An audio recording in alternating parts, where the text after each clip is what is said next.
तो छंद म्हणूनच ठेवला. मला अनेक लोकांनी सल्ले दिले की तू याचं त्याचं कमर्शियल व्हॅल्यू बघ, लोकांना विकते. पण मी म्हणालो की नाही, मला तो फक्त छंद ठेवायचा. हातातील असतील किंवा हे कॉस्ट्युम्स असतील तर त्याने एक वेगळा फील येतो.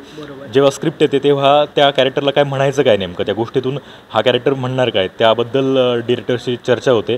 आणि सुरुवातीचा जो काळ आहे त्यावेळी आपण खूप गोष्टी नव्याने शिकत असतो.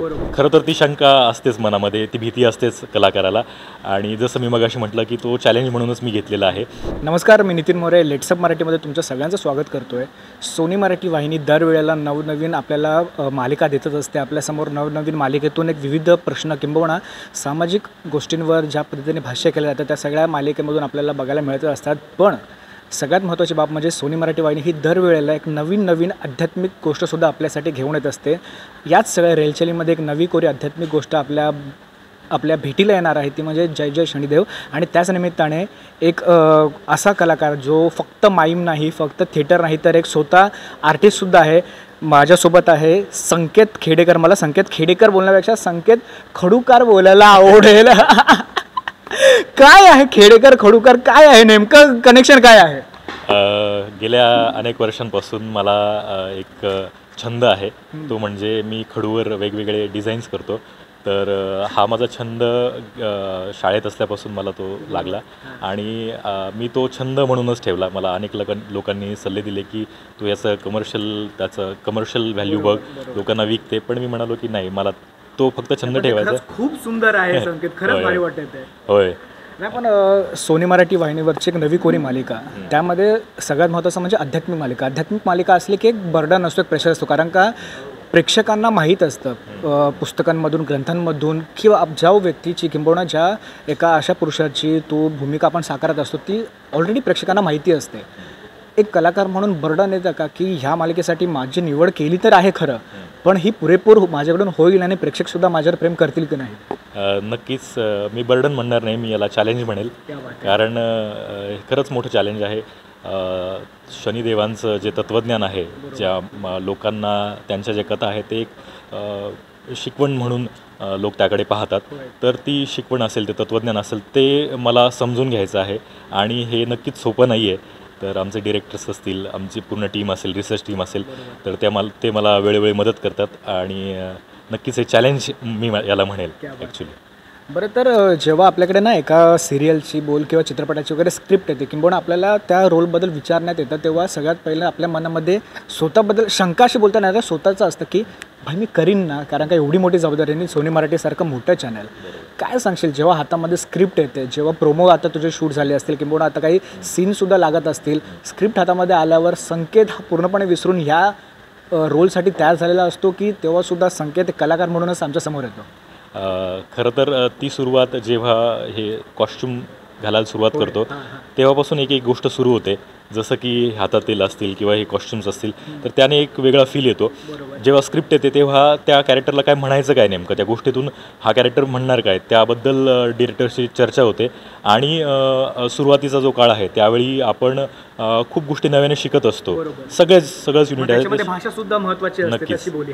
होय, नक्कीच. ही पौराणिक भाषा आहे यामध्ये. तर पौराणिक भाषा जितकी सोपी करून लोकांपर्यंत पोहोचवता येईल याचा जास्त प्रयत्न आहे.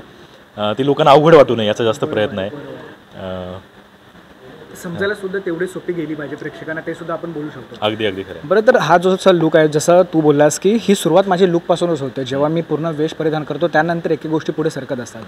किती पूर्ण वेळ लागतो आणि शिकलायस का स्वतः करायचं की नाही बाबा चला आता मला स्वतः करू द्या, मी ह्या गोष्टी करायला तयार आहे? काय सांगेल त्याबद्दल? याला साधारण वेळ लागतो, पाऊण तास पूर्ण वेळ लागतो पूर्ण करायला. तर यातला जो म्हणजे हातातील कडे असतील किंवा पायातील जे कडे आहे माझ्या, तर ह्या गोष्टी मी स्वतः करतो. त्यानंतर ह्या अंगठ्यांची जी पोझिशन आहे तर ह्या स्पेसिफिक त्याच ठिकाणी, त्याच दोन्ही हातांच्या ज्या अंगठ्या आहेत तशाच आल्या पाहिजे. तर याची मी काळजी घेतो. बाकी ह्या गोष्टी अजून मी शिकतोय, ह्या कशा घालता येतील. आणि मला सगळ्यात जास्त आवडलेली गोष्ट म्हणजे याचा वीग, तो खास माझ्यासाठी बनवून घेतला आहे आणि तो मला इतका आवडतोय. मला स्वतःचेच केस आहेत असं वाटते ते. तर ती खूप आवडती गोष्ट आहे माझी. बरं, तर एक कलाकार म्हणून जेव्हा आपण प्रेक्षकांसमोर सादर होत असतो तेव्हा प्रत्येक विविध माईम केलेला तू माणूस आहेस, थिएटर केलेला माणूस आहे, तर फारशी तेवढी भीती नसते, पण जेव्हा फुलफ्लेज आपण समोर जातो, कारण का ह्याआधीसुद्धा तू काम केलेलंच आहे, पण फुलफ्लेज आपण जेव्हा समोर जातो प्रेक्षकांसमोर, तेव्हा एक मनामध्ये भीती असते की बाबा मी काम तर माझं 100% देणारच आहे, पण प्रेक्षकांना ते आवडेल की नाही त्याबद्दल काय सांगशील? ह्या सगळ्या गोष्टीकडे तुझी काय भूमिका आहे? खरं तर ती शंका असतेच मनामध्ये, ती भीती असतेच कलाकाराला. आणि जसं मी मगाशी म्हटलं की तो चॅलेंज म्हणूनच मी घेतलेला आहे. माईमचा तुम्ही उल्लेख केला, तर माईममुळे मला बॉडी लँग्वेजबद्दल बऱ्याच गोष्टी कळल्या. तर मी या कॅरेक्टरसाठी त्याचे हातवारे कसे असतील आणि हे करत असताना ते ॲस्थेटिकली कसे सुंदर दिसतील, तो रुबाब कसा दिसेल याच्याबद्दल जास्त विचार होतो माझा. आणि त्याबद्दलचं तत्त्वज्ञान जे आहे ते कसं जास्त पोहोचेल ह्या सगळ्या बॉडी लँग्वेजमधून, त्याचा विचार असतो. आणि ती तुम्ही म्हणालात ती जी भीती आहे ती थोडीशी आहे. जेव्हा पहिला एपिसोड येईल, लोकांच्या त्यावर प्रतिक्रिया येतील, तेव्हा मला खरं तर कळेल की हे कसं होतं आहे. नाही, पण आता मी सोशल मीडियावर बघतोय, सोनी मराठी पेजवर सुद्धा बघतोय, जो प्रोमो आपला पहिला आउट झाला त्याला सुद्धा प्रेक्षकांनी खरंच खूप प्रेम दिलं. सगळ्याच कमेंट मी तर बोलीन की सगळ्याच कमेंट ह्या पॉझिटिव्हच आहेत. मी संकेत तुला शेवटचा प्रश्न विचारायला आवडेल मला की कलाकार म्हणून संकेतला माहीत आहे की मी ही भूमिका निभावतोय, किंवा कलाकार म्हणून संकेतला माहीत आहे की मला काम काय करायचं आहे, पण जेव्हा संकेत हा कॅमेरासमोर जातो तेव्हा संकेतच्या मनामध्ये काय धाकधूक सुरू असते, किंवा तेव्हा संकेतच्या मनामध्ये किती प्रेशर? मित्र, जसं तू बोलास की तू प्रेशर नाही ते चॅलेंज म्हणून बघतोस, पण धाकधूक आणि तोच परस्पर की भाई मला सगळं एक वन टेकमध्ये काय होईना पण मला करायचं आहे, काय सांगेल त्याबद्दल? कलाकाराचं किंवा जे कॅमेऱ्यासमोर काम करतात त्यांचं हे असतंच की पहिला टेक जर ओके झाला तर तो कॉन्फिडन्स इतका बूस्ट होतो, दिवस तो चांगला खूप भारी जातो. आणि एखादं फंबल झालं किंवा एखादी गोष्ट चुकली तर त्यावेळी थोडंसं वाईट वाटतं. आणि मग असं वाटतं की जेव्हा याचा क्लोज येईल तेव्हा आपण ते चांगल्या प्रकारे करू, पुढच्या वेळी चांगलं करू. आणि नेहमी हा प्रयत्न असतो की आपण जे करतोय त्याची लेवल जी आहे, करण्याची लेवल, ती परफॉर्मन्सची लेवल आहे, समजून घेण्याची लेवल आहे, ती वाढत जावी. आणि त्यातून आपण जे लोकांपर्यंत पोहोचवणार आहे ते जास्त सक्षमपणे, जास्त सहजपणे कसं पोहोचता येईल याचा प्रयत्न असतो. नाही, खरंच खूप भारी वाटतं. तुर्तास मी इकडे संकेत थांबतो, कारण का बाकीचे सुद्धा पत्रकार मित्रमंडळी तुझ्यासोबत गप्पा मारायच्या आहेत. जाता आता प्रेक्षकांना काय सांगशील की सोनी मराठी वाहिनी दरवेळेला नवनवीन आमच्यासाठी मालिका घेऊनच येत असतं. ह्या मालिकेमधून शनिदेवांची अशी कोणती गोष्ट प्रेक्षकांना बघायला मिळेल जी फक्त पुराणामध्ये लिखित होती, जी फक्त आम्ही वाचली होती? आत्ता कोणते शनिदेव बोलण्यापेक्षा कोणता पैलू, किंबहुना कलाकार म्हणून तुझा कोणता पैलू, तुझी कोणती बाजू, आणि शनिदेवाचं चरित्र कशा पद्धतीने प्रेक्षकांसमोर मांडण्यात येईल? शनिदेवाबद्दल म्हणेल मी की शनिदेवाच्या वेगवेगळ्या लीला आहेत आणि त्या लीलांमधून शनिदेवाने प्रेक्षकांना वेगवेगळे संदेश दिलेले आहेत. त्याने तो न्यायदेवता आहे आणि न्यायदेवतेने नैतिकतेचे वेगवेगळे धडे दिलेले आहेत. तर ते नैतिकतेचे धडे देण्यासाठी वेगवेगळ्या गोष्टी तिथे रचलेल्या आहेत. तर त्या गोष्टींथ्रू आपण ते धडे लोकांना देणार आहोत. आणि दुसरा प्रश्न काय विचारला मी? सॉरी, विसरलो. दुसरा प्रश्न हाच होता की एक कलाकार म्हणून सुद्धा संकेतची कोणती बाजू आणि संकेतची कोणती भूमिका मला या मालिकेमधून बघायला मिळालं असं? तर यामध्ये मला जसं चॅलेंज म्हणालो तसं ते आवाजावर चॅलेंज आहे. आणि मला आवाजाबद्दल लोकांचे खूप कॉम्प्लिमेंट्स येतात.